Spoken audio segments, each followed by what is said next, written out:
प्रभुपाद की जय, नाम संकीर्तन की जय, गौर प्रेमानंदे ओम अज्ञानतिमिरान्धस्य ज्ञानाञ्जनशलाकया चक्षुरुन्मिलितं येन तस्मै श्रीगुरवे नमः। वाञ्छाकल्पतरुभ्यश्च कृपासिन्धुभ्येव च पतितानां पावनेभ्यो वैष्णवेभ्यो नमो विष्णुपदाय कृष्णपृष्ठाय भूतले श्रीमते भक्तिवेदान्त स्वामिने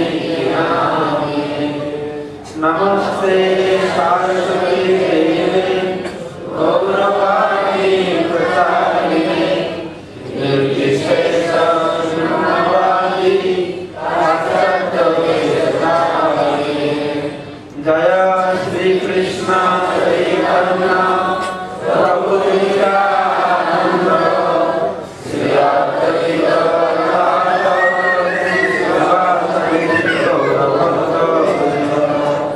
हरे कृष्णा कृष्णा कृष्णा हरे हरे हरे राम राम राम हरे हरे।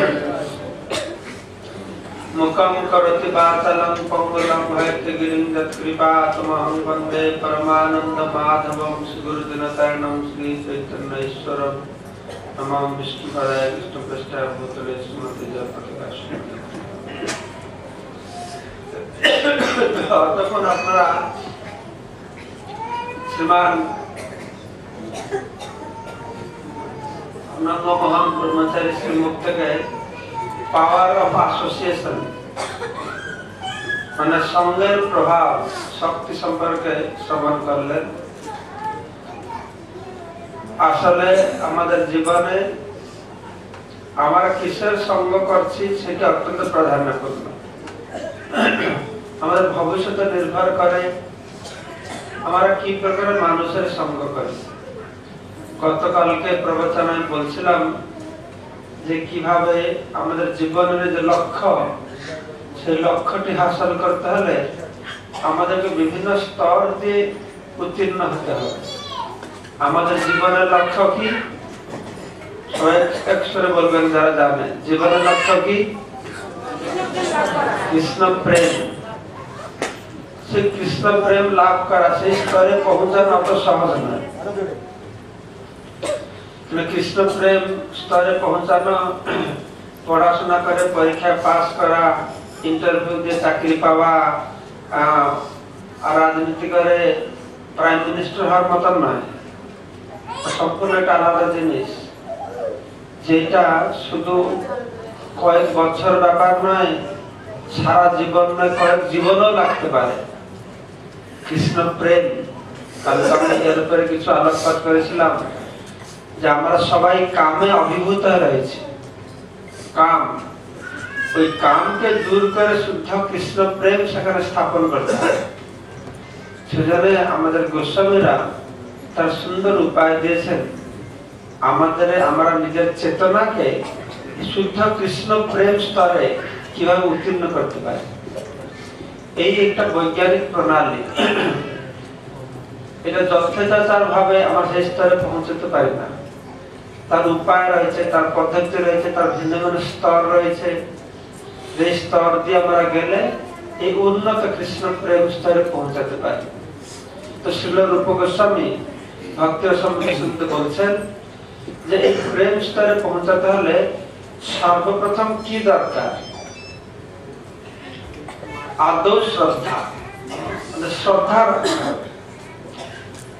শ্রদ্ধা শব্দে বিশ্বাস কহে দৃঢ় নিশ্চয়, কৃষ্ণ ভক্তি কইলে সর্বকর্ম কৃত হয়। কৃষ্ণ ভক্তি করা এটা এক্সট্রা কারিকুলার অ্যাক্টিভিটিস মতন নয়, সময় পেলে করবো, এটা আমার ডিউটি না। প্রথমে আমার কর্তব্য করতে হবে, ডিউটি করতে হবে না, এটাই প্রথম কর্তব্য। যার উপরে ভিত্তি করে সমস্ত কর্তব্য সম্পাদন হবে। জীবনের কর্তব্য কর্ম বন্ধ করতে বলা হচ্ছে না, কিন্তু সমস্ত কর্তব্য কর্মকে এই কৃষ্ণকে কেন্দ্রে রেখে ভিত্তি করে সম্পাদন করতে হবে। কৃষ্ণ ভক্তি কইলে সর্বকর্ম কৃত হয়। আমরা অনেক কর্ম করতে পারি, অনেক ফল লাভ করতে পারি, কিন্তু সেই সমস্ত কর্ম ফল হবে জিরো, শূন্য, তার পিছনে কৃষ্ণ না থাকে। যেরকম প্রভুপাদ বলছেন 0 0 0, তিনটা জিরো, কত হবে? জিরো হবে। তো তিনটা জিরোর আগে 1 লাখ লেখা হয়, কত হবে? 1000 হবে। ঠিক সেরকম আমার দিনটি গাধারকে কর্ম করে, আমি কর্তব্য কর্ম করছি, তোমার কর্তব্য কর্ম পিছনে যদি কৃষ্ণ না থাকে, এই গোলা আলু, তিনটে গোলা আলু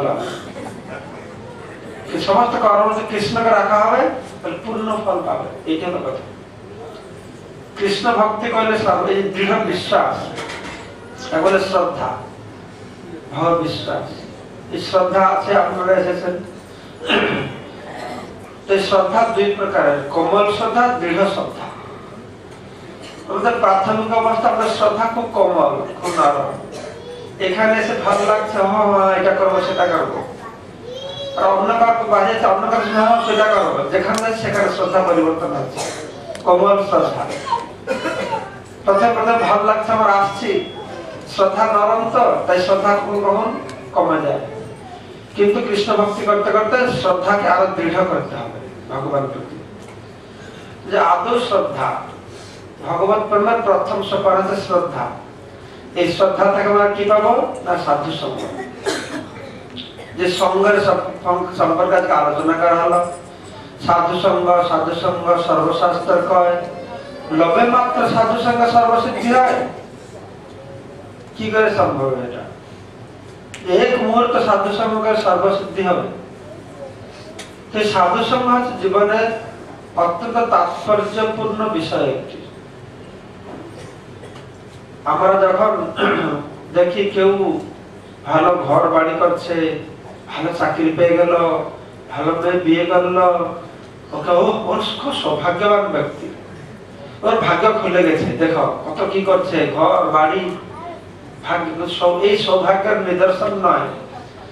মূর্খ মানুষদের জন্য সৌভাগ্যের মাপকাঠি হচ্ছে এগুলি, টাকা পয়সা, ঘর বাড়ি, এগুলি সৌভাগ্য নয়। শাস্ত্র অনুসারে আসল সৌভাগ্য কি? সাধু সঙ্গ। যেই দিন আমাদের সাধু সঙ্গ হবে সেই দিন আমার সৌভাগ্যের দিন, সেই দিনে সৌভাগ্যের উদয় হবে। সাধু সঙ্গের মাধ্যমে সৌভাগ্যের উদয় হবে। সেজন্য আমাদের জীবনের সব থেকে তাৎপর্যপূর্ণ বিষয়টি হচ্ছে সাধু সঙ্গ করা। তাই মহাদেব সাধু সঙ্গ করে, সাধু সঙ্গ করতে হবে। এক মুহূর্তে সাধু সঙ্গ আমরা করি, ও বাচ্চাকে গরম লাগছে মনে হয়, ঠান্ডা বাইরে ঠান্ডা আছে, খুব গরম লাগছে। তো সে সাধু সঙ্গের ক্ষেত্রে বলা হচ্ছে, আমরা সবাই বলছি হরিনাম শ্রেষ্ঠ, হরিনাম করলেই সবকিছু হবে। মহাদেব বলছে হরিনামে সব পাওয়া যাবে না। হরিনাম করতে কি হবে? সাধু সঙ্গ হরিনাম। সংসার দিলিতে আর কোনো বস্তু নেই, সাধু সঙ্গ হরিনাম এই মাত্র চাই। সংসারকে জয় করতে হলে সাধু সঙ্গে হরিনাম করতে হবে। নামের সঙ্গ সাধুদের সঙ্গে করতে হবে। আমরা গ্রন্থ অধ্যয়ন করি, ভাগবত কথা শ্রবণ করি। যে কোনো জায়গা থেকে ভাগবত কথা শ্রবণ করলে ভাগবত কথাও আমাদের জীবনে পরিবর্তন করবে না। ভাগবত কথা শুদ্ধ পবিত্র হলেও, হরিনাম শুদ্ধ পবিত্র হলেও আমার জীবনে কোনো পরিবর্তন আনতে পারবে না যদি আমরা সাধু সঙ্গে সেটা শ্রবণ না করি। আমাদের বাংলাদেশে বহু হরিনাম হচ্ছে, ৮ প্রহর আছে, ৩৫ প্রহর, ৫৪ প্রহর সব হচ্ছে। শুদ্ধ ভক্তের কাছে শ্রবণ করতে হবে, তাহলে সে হরিনাম জীবনে পরিবর্তন আনবে। তা না হলে জীবনে কোনো পরিবর্তন আসবে না। সেই জন্য বলা আছে যা পড় ভাগবত বৈষ্ণবের স্থানে একান্ত আশ্রয় করো চৈতন্য চরণে। শুদ্ধ বৈষ্ণবদের কাছ থেকে আমরা ভাগবত শ্রবণ করব, সেই ভাগবত কথা আমাদের যেভাবে প্রভাবিত করবে, এমনি শুনলে সেই ভাগবত কথাই শুনবো, তাহলে জীবনে কোনো পরিবর্তন হবে না। তার দুর্গত দৃষ্টান্ত ছিল প্রভুপাদ। প্রভুপাদ পাশ্চাত্য দেশে যাওয়ার পূর্বে পাশ্চাত্য দেশের মানুষেরা বহু গীতা, শতাধিক ভাষা, 100 থেকে বেশি ইংরেজি ভাষায় গীতা অনুবাদিত হয়েছে, সব গীতা পড়েছে। আমরা দেখি না কোন পাশ্চাত্য দেশের মানুষ তার জীবনে পরিবর্তন করে সবকিছুকে ত্যাগ করে সর্বধর্মান পরিত্যাজ্য মামেকম শরণম ব্রজ, ভগবানের চরণ কমলে আত্মনিবেদন করেছেন। একজন মানুষকে আমরা দেখি না। বিবেকানন্দ গিয়েছিলেন, একটা মাতাজিকে নিয়ে এসেছিলেন নিবেদিতাকে, সে যে কৃষ্ণচরণে আত্মসমর্পণ করেছে কিনা আমরা জানি না ততটা। তো প্রভুপাদ গিয়েছেন, লক্ষ লক্ষ মাতাজি, লক্ষ লক্ষ লোক, কি হিন্দু, কি মুসলমান, কি খ্রিস্টান, ওই একই গীতার কথা তো বলেছেন। আর সেই গীতা পড়ে শুধু যে হরে কৃষ্ণ দল ভারী করছে তা নয়। যেমন খ্রিস্টানরা আসছে, লোকদের টাকা দিচ্ছে, পয়সা দিচ্ছে, তোমরা সব খ্রিস্টান হয়ে যাও। প্রভুপাদ সেরকম করে না। টাকা পয়সা দিয়ে লোক দেখে তাদেরকে বৈষ্ণব করেননি, বরং তাদেরকে বলে ছাড়তে হবে, নেশা ছাড়তে হবে, জুয়া ছাড়া বন্ধ করতে হবে, মাছ মাংস ছাড়তে হবে। এই ত্যাগ করে প্রভুপাদ তাদেরকে এরকম উন্নত রস আস্বাদন করিয়েছেন। এই সাধু সঙ্গ হরিনামের আলাদা রস পাওয়া যাবে, বৈষ্ণব কাছে ভাগবত সঙ্গে আলাদা রস পাওয়া যাবে। যে রস, যে উন্নত আনন্দ তারা পেয়েছে, যার ফলে মাছ মাংস খাওয়ার আসক্তিকে পরিত্যাগ করতে পেরেছে, নেশা করার আসক্তিকে পরিত্যাগ করেছে, জুয়া খেলা, অবৈধ নারী সঙ্গে আসক্তিকে পরিত্যাগ করতে পেরেছে। কেন? পরম দুষ্ট নিবর্তন্তে রসবর্জন রসপ্রিয়স্য, তারা উন্নত রস আস্বাদন করেছে। প্রভুপাদ কোনো ম্যাজিক করেনি, প্রভুপাদ সেখানে গিয়ে কোনো ম্যাজিক দেখে আকর্ষণ করেছে তা নয়, অনেক টাকা পয়সা দিয়ে আকর্ষণ করেছে তা নয়। তাদের হৃদয়ে যথাযথ আনন্দ প্রদান করেছে। সাধু সঙ্গ, সাধু সঙ্গের প্রভাব জনে জনে শক্তি ধরে ব্রহ্মাণ্ড তাড়িতে পারে। প্রভুপাদ তার দৃষ্টান্ত, একজন লোক লক্ষ লক্ষ মানুষকে এই ভক্তি লাইনে আনতে পেরেছে।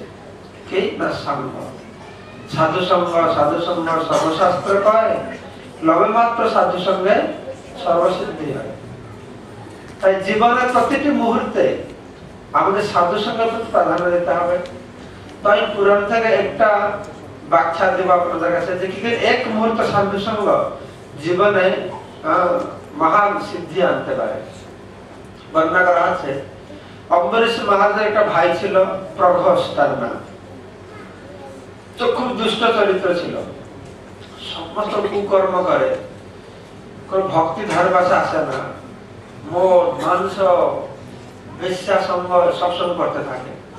তো অম্বরীশ মহারাজ তো শুদ্ধ ভক্ত, তার মনে খুব দুঃখ হয়েছে যে আমার ভাইটা এরকম হয়ে গেল।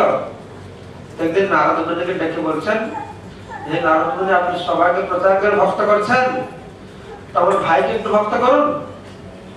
নারদ মুনি, না না বাবা, তোমার ভাই হবে না, আমি সবাইকে ভক্ত করতে পারি, তোমার ভাইকে ভক্ত করতে পারবো না। তো অম্বরীশ মহারাজ, সেটা কি করে হতে পারে? শাস্ত্র তো বলতে সাধু সঙ্গই একমাত্র উপায় এই ভগবন্ধন থেকে উদ্ধার পাওয়ার জন্য। আপনি কি একটু চেষ্টা করুন আমার ভাইকে ভক্ত করার জন্য। তো নারদ মুনি একদিন সকালে সকালে গিয়েছেন এই অম্বরীশের ভাইয়ের প্রাসাদে।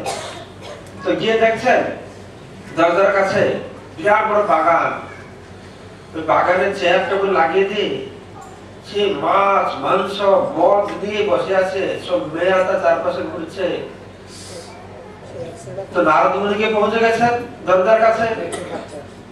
তখন অম্বরীশের ভাই বলে, ও সাধু বাবা, আসুন আসুন নারদ মুনি, কি লাগবে আপনার, সব রেডি আপনার জন্য। আশ্চর্য করে বলছে। তো নারদ মুনি ভিতরে যাচ্ছেন। তো অম্বরীশের ভাই দেখুন, এটা কে মেয়ে বিশ্বাস নেই আনন্দ করছে, তার ভিতরে যেন মাথাটা সাধুকে ঢোকে, তার কি জমবে নাকি? সে রেগে গেছে, সাধু বেটায় সবাইকে ডিস্টার্ব করছে এখানে। আর সে কি করছে, সে নারদ মুনিকে মারবার জন্য ধাওয়া করছে, আক্রমণ করছে। আর নারদ মুনি মার দৌড় ভয়েতে সেখানে পালিয়ে গেছে। আর প্রচার করবে কি তাকে? আবার গিয়ে অম্বরীশ মহারাজ বলছেন যে আমার দ্বারা হলো না, তোমার ভাইকে আমি ভক্ত করতে পারবো না। অম্বরীশ বলল এটা কি করে হয়? সাধু বৈষ্ণব সঙ্গ একমাত্র উপায়। নারদার বৈষ্ণব সঙ্গ মানে কি? আমার কথা শুনবে তবে তো হবে। আমি যদি ভক্তি লাইনে আনবো তাহলে কথা বলবো তো সুযোগ দিচ্ছে না। সাধু সঙ্গ মানে না যে শুধু সাধু সঙ্গে গা ঠেকিয়ে বসে থাকবো, যেরকম অনেক মনে করে সাধু সঙ্গ মানে চরণটা ছুঁয়ে দিলাম হয়ে গেল, সব কৃপা পেয়ে গেলাম, কাজ কাজে বসে, সেটা তো হয় না। সাধু সঙ্গ মানে সাধুর কথা শুনতে হবে, কথা কাজে করতে হবে। সাধু সঙ্গ মানে গা ঠেকিয়ে বসানো। এবার প্রভুপাদ ভক্তকে দর্শন দিচ্ছেন, একটা ভক্ত বলছে প্রভুপাদ আপনি সবসময় সারা পৃথিবী ঘুরছেন, আমরা তো আপনার সঙ্গ পাচ্ছি না। তো প্রভুপাদ বলছে তুমি সঙ্গ মানে কি মনে করো? আমার কাছে বসে থাকবে? তুমি গায়ে একটা মশা বসে আছে, প্রভুপাদের মশা। তো প্রভু দেখা যায় মশা কি করছে? আমার সঙ্গ করছে, রক্ত চুষছে বসে বসে। তো সাধু সঙ্গ মানে এরকম না, সাধুর কথা শুনতে হবে। হ্যাঁ সাধু সঙ্গ উদ্ধার করে, কিন্তু কিছু কথা বললো তবে তো উদ্ধার পাবে। তো অম্বরীশ বলছে না না, আরেকবার চেষ্টা করুন, আরেকবার আমার এখন চেষ্টা করুন। তো নারদ মুনি ঠিক আছে তোমার কথা আরেকবার আমি চেষ্টা করি। এইবার নারদ মুনি প্ল্যান করে যাচ্ছেন, এই বেটা তো কথা শুনবে না, তাড়াতাড়ি কথা বলে কেটে পড়তে হবে সেখান থেকে। তো নারদ মুনি গিয়েছেন, যে দরজার কাছে গিয়ে পৌঁছেছেন, সে দেখতেছি বাগানে সেটাকে বসে আছে। আর এইবার আর ভিতরে যাচ্ছে না নারদ মুনি, ওই দরজার কাছে দাঁড়িয়ে খুব উচ্চস্বরে বলছেন, এই পাপী তুমি অত পাপ কাজ করছো, তুমি মৃত্যু হবে, তুমি জমালয়ে যাবে। তখন যমরাজকে একটা প্রশ্ন জিজ্ঞাসা করবে, কোন ব্যক্তি অনিচ্ছা সত্ত্বে অজ্ঞাতবশত এক মুহূর্ত সাধু সঙ্গ করলে তার কি গতি হবে? এটা বলে দিয়ে মার দৌড়, আর এক মুহূর্ত থাকে না। তারপরে কি হবে না ভালো জানা আছে। এই লোকটা শুনছে, ভালো করে শুনেছে, একটা সেন্টেন্স শুধু শুনেছে যে যমরাজকে জিজ্ঞাসা করো একটা প্রশ্ন, যে একজন এক মুহূর্ত অনিচ্ছা সত্ত্বে সাধু সঙ্গ করে তাহলে অজ্ঞাতবশত, এক মুহূর্ত অনিচ্ছা সত্ত্বে অজ্ঞাতবশত সাধু সঙ্গ করে তাহলে তার কি গতি হবে? পাপ কর্ম করে যাচ্ছে, মৃত্যুর পর তার মৃত্যুর সময় এসে গেছে, বিষ্ণুদূত আসবে না, সব যমদূত এসেছে, বড় বড় দাঁত, লাল লাল চোখ, এসে দড়ি দিয়ে বেঁধে তাকে জমালয়ে নিয়ে গেছে। যমরাজ চিত্রগুপ্তে ডেকেছে, ঠিক আছে তুমি এর ফাইল খোলো, এ কত পাপ করেছে আর কত পুণ্য করেছে আমাকে বলার বিচার হবে।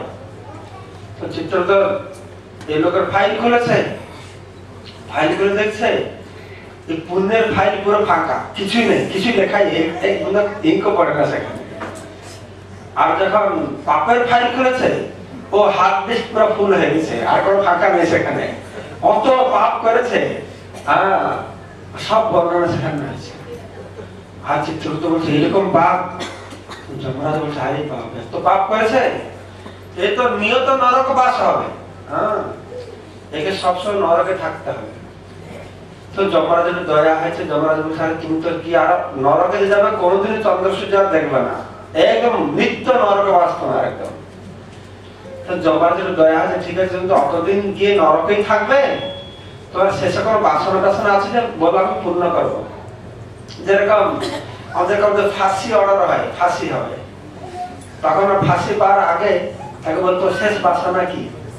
কে বলবে আমি মাকে দেখবো, কে বলবো আমার প্রেমিকাকে দেখবো, কে বলবো সুইট রাইস খাবো, যা যা বাসনা আছে, শেষ বাসনা আছে পূর্ণ করবে। তো ওকে সুযোগ দিয়েছে, শেষ বাসনা কি? তখন ওই লোকের সে মনে পড়েছে, আরে নারদ মুনি তো বলেছিল এটা এরকম তোমাকে বলবে যমরাজ, তো একটা প্রশ্ন জিজ্ঞাসা করতে। তখন সে বলছে আমার একটা বাসনা আছে। কি বাসনা? একটা প্রশ্ন আমার আছে, এই উত্তর তোমাকে দিতে হবে, ওইটা যদি তুমি বলতে পারবে আমার বাসনা চরিতার্থ। কি প্রশ্ন? তুমি বলছে কোন ব্যক্তি যদি অনিচ্ছা সত্ত্বে অজ্ঞাতসারে এক মুহূর্ত সাধু সঙ্গ করে তাহলে তার কি ফল হবে? এই কথা শুনে যমরাজ আশ্চর্য হয়ে গেছে, আরে অত বড় পাপী আর অত বড় প্রশ্ন জিজ্ঞাসা করছে বসে আমাকে, যমরাজ কি উত্তর দেবে? তোমরা চিন্তা করছি তো যে কোনো একটা প্রশ্ন নাই তাকে এমনি উত্তর ঝপ দিয়ে উত্তর দিলে হবে না। তুমি ঠিক আছে, আমি তো অত বড় প্রশ্ন তো আমাদের পাপ পুণ্যের বিচার করি, সব পাপীদের কাজ এখানে, আর তুমি অত বড় প্রশ্ন জিজ্ঞাসা করছো, আমি তো উত্তর দিতে পারবো না। তো আমাদের আদি গুরু হচ্ছেন ব্রহ্মা, সব বেদ তিনি জানেন, তার কাছে গেলে ঠিক উত্তর পাবো। তুমি চলো ব্রহ্মার কাছে যাই, তোমাকে নিয়ে যাই, ব্রহ্মা এই উত্তরটা তোমাকে দিতে পারে। তাহলে ব্রহ্মার লোকে গিয়েছে যমরাজ এই পাপীকে নিয়ে, তো ব্রহ্মার কাছে গিয়ে বলছে পাপীর এরকম প্রশ্ন, আর কি উত্তর হবে? তো ব্রহ্মা বলছেন আরে আমি তো বেদ সব জানি, কিন্তু এই তো বড় কঠোর প্রশ্ন, এটা বৈষ্ণবদের ব্যাপার, আমি এর উত্তর দিতে পারবো না। তুমি শিবের কাছে চলে যাও, উনি হচ্ছেন বৈষ্ণবানন্দ যথাসম্ভব, তিনিও তত্ত্ব ভালো জানে, তোমাকে বলতে পারবে। তখন যমরাজ এই পাপীকে নিয়ে যখন যাবে কৈলাসে, তো ব্রহ্মা চিন্তা করছে অত বড় প্রশ্নের উত্তর শিবজি দেবে, তো আমিও শুনি কি উত্তরটা হবে। তো ব্রহ্মার সঙ্গে গিয়েছে, তো ব্রহ্মা যমরাজ এই পাপীকে কৈলাসে পৌঁছেছেন। তো শিবজিকে জিজ্ঞাসা করছেন দেখুন এই পাপী এই নরকে যাবে, যাওয়ার একটা প্রশ্ন জিজ্ঞাসা করছে, এর গতি হচ্ছে নিত্য নরকবাস, যে প্রশ্নের উত্তরটা দিতে হবে তাহলে নরকে যাবে। তো কি প্রশ্ন? তো কোন ব্যক্তি অনিচ্ছা সত্ত্বে অজ্ঞাতসারে যদি এক মুহূর্তে সাধু সঙ্গ করে তাহলে কি ফল হবে? এই কথা শুনে শিবজি বলছেন আর এই তো বিরাট গুরুত্বপূর্ণ প্রশ্ন, আর আমি তো শ্মশানে থাকি, ভূত প্রেতদের নিয়ে বসে থাকি, আর এই প্রশ্ন কখন আমি সুযোগ পাবো? এইগুলো আমি বলতে পারবো না, এই উত্তর আমি বলতে পারবো না। ব্রহ্মা বলতে পারবে না, শিব বলতে পারবে না, কে বলবে? শিব বলছে হ্যাঁ একটা কাজ তুমি করো, তুমি বৈকুণ্ঠে যাও, আমি বিষ্ণু ঠিক উত্তর দিতে পারবো। তখন যমরাজ তো শপথ করেছে উত্তর দিতেই হবে। তখন যমরাজ বলছে ঠিক আছে তাহলে বৈকুণ্ঠে যাই। যমরাজ যে পাপীকে নিয়ে বৈকুণ্ঠে যাবে, তো শিব বলছে আমিও যাই, শুনি কি বিষ্ণু উত্তরটা দেবে। তো শিব ব্রহ্মা যমরাজ তিনজন এই পাপীকে নিয়ে সবকে বৈকুণ্ঠের দরজার কাছে পৌঁছে গেছে। আর বৈকুণ্ঠে যে কেউ ঢুকতে পারবে না। তো বৈকুণ্ঠের দ্বারপাল দেখছেন যে স্বয়ং শিবজি এখানে, ব্রহ্মা এখানে, যমরাজ ও ওদের আটকাবে নাকি? সঙ্গে সঙ্গে দরজা খুলে দিয়েছে, সালুট মারে ভিতরে যান। যখন এরা ভিতরে ঢুকছে এই পাপকে তাদের পিছনে পিছনে ঢুকে পড়েছে, ঢুকে সোজা একদম ভগবান বিষ্ণু বেডরুমে চলে গেছে। ভগবান বিষ্ণু শুয়ে আছেন, লক্ষ্মী বসে আছেন চরণ কমলে। তো ভগবান বিষ্ণু কি ব্যাপার? তো ব্রহ্মা এখানে, শিবজি এখানে, সবাই তোমার এখানে, জড় জগতে সব ঠিক চলছে তো এখানে? ম্যানেজমেন্ট ঠিক চলছে না? ম্যানেজমেন্ট সব ঠিক আছে, আমাদের মহা সমস্যা এই পাপের একটা প্রশ্ন আছে, এই প্রশ্নের উত্তরটা আমরা দিতে পারছি না, আমরা আপনার কাছে এসেছি, আপনি যে উত্তরটা আমাকে দিতে পারেন। ইতিমধ্যে পাপি খুব ভয় পেয়ে গেছে, কারণ ও ভাবছে ও ভগবান বিষ্ণু মাথার কাছে বসে আছে, ও ভাবছে বিষ্ণু মানে এটা উত্তর দিয়ে ফেলবে, উত্তর দিতে আমাকে নরকে যেতে হবে। ওর আরো ভয় হয়ে গেছে, ওই নরকে যাওয়ার সময় এসে গেল, সে খুব ভয় করে বসে আছে মাথার কাছে। তো ভগবান বিষ্ণু যমরাজকে বলছেন কি প্রশ্ন? না যদি কোন ব্যক্তি অজ্ঞাতসারে অনিচ্ছা সত্ত্বে এক মুহূর্ত সাধু সঙ্গ করে তার কি গতি হবে? তখন যমরাজকে ভগবান বিষ্ণু বলছেন আচ্ছা এই যে ব্যক্তিকে নিয়ে এসেছ এর কি গতি হবে? তো যমরাজ বলছে এই যা পাপ করেছে এই পাপের ফলস্বরূপ ওকে নিয়ত নরক বাস করতে হবে, কোনদিন এই নরকে পাঠানো হবে যে কোনদিন চন্দ্র সূর্য দেখবে না নরকে গিয়ে। তখন ভগবান বিষ্ণু হাসছে, ভগবান বিষ্ণু হেসে বলছে আচ্ছা যমরাজ তুমি কি জানো না যে আমি ভগবত গীতায় বলেছি যদ্গত্বা ননিবর্তন্তে তদ ধামম পরমম মম, যে আমার ধামে একবার আসে এখান থেকে ফিরে যায় না।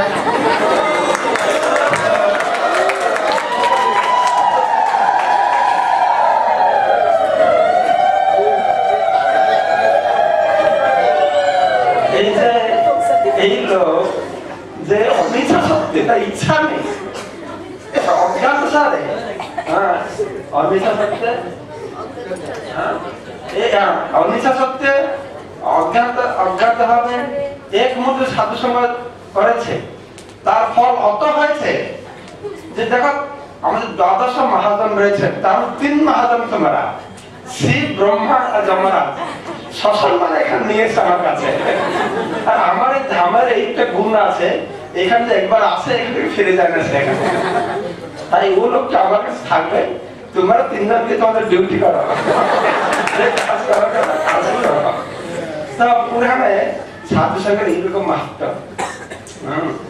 এইরকম মাহাত্ম যে কেউ বলো তাহলে আমরা সাধু সঙ্গ সঙ্গে এরকম হয়ে যাবে নাকি একমতটা করে, তার নামাজ মনে হয় সাধুর সঙ্গ করতে হবে। কিন্তু আমরা যে সাধু সঙ্গ করতে হবে না তা নয়, আমরা তো এই জীবন ভগবত ধামে যাবো না, আমাদের নিষ্ঠা না থাকে, কিন্তু এই জীবনটা শুরু হবে আমাদের ভগবত ধামে যাওয়া। তো এইভাবে সাধু সঙ্গের খুব প্রাধান্য রয়েছে। তাই সমস্ত শাস্ত্র, বেদ, উপনিষদে সর্বত্রই এই সঙ্গের উপরে প্রাধান্য দেওয়া হচ্ছে। ধ্যায়তে বিষয়ান পুংসা সঙ্গস্তে সুপজায়তে সঙ্গাৎ সঞ্জায়তে কাম কামাৎ ক্রোধ অভিজায়তে ক্রোধাৎ ভবতে সম্মোহ সম্মোহাৎ স্মৃতি বিভ্রম স্মৃতি বুদ্ধিনাশ বুদ্ধিনাশাৎ প্রণশ্যতি। এই সঙ্গ, ধ্যানের কোন বস্তুর ধ্যান করি তার সঙ্গ হতে চেষ্টা করে। সঙ্গ থেকে কাম আসে, কাম থেকে ক্রোধ, ক্রোধ থেকে স্মৃতি বিভ্রম, বুদ্ধিনাশ প্রণশ্যতি, ফিনিশ, শেষ হয়ে যায়। ঠিক সেই রকম সঙ্গ ধ্যায়তে বিষয়ান পুংস, বিষয়কে ধ্যান করে বিষয়ের সঙ্গ আছে। ঠিক সেই রকম আমাদের সাধু সঙ্গ করি, ভগবানের কথা শ্রবণ করি, তাহলে কি হবে? যদনু ধ্যাসন যুক্ত কর্মগ্রন্থি নিবন্ধনম ছিন্দন্তি কবিদস্তস্য কোন কুর্যাৎ কথা। অনুদ্ধ অসীন যুক্ত, যদি আমরা সব ভগবানের ধ্যান রূপক অস্ত্রের সঙ্গ করি সাধু সঙ্গের মাধ্যমে, তাহলে কি হবে? আমরা কর্মগ্রন্থিকে ছেদন করতে পারবো। আর এইরকম যে ভগবানের কথা, সেই ভগবানের কথা সাধু সঙ্গে কে যে দুরাচারী ব্যক্তি আছে যে শ্রবণ করবে না, সেজন্য বলে সাধু সঙ্গে হরিনাম। ভগবানের সঙ্গে, ভক্তের সঙ্গে যখন হরিকথা শ্রবণ করি, শতাং প্রসঙ্গান মম বীর্য সম্বিদ ভবন্তে হিতকর্ণ রসায়ন কথা তত যোশনাৎ আশু অপবর্গবর্তমনি শ্রদ্ধা রতির ভক্তির অনুক্রমিষ্যতি। শতাং প্রসঙ্গান মম বীর্য সম্বিদ, ভগবানের কথা সাধু সঙ্গে শ্রবণ করলে তা আরো বীর্যবতী হয়। তখন কি হয়? হৃদয় আর কর্ণ খুব আনন্দে ভরে যায়। শুধু আনন্দে ভরে সাধু সঙ্গে শ্রবণ করলাম, আনন্দে চলে গেল, তা হবে না। তত যোশনাৎ, জীবনে প্রয়োগ করি, আচরণ করি, তখন কি হয়? শ্রদ্ধা রতি ভক্তি আস্তে আস্তে বাড়ে। এই তো সাধু সঙ্গের প্রভাব। সাধু সঙ্গ কি, প্রভুপাদ কি, গৌর প্রেমানন্দে।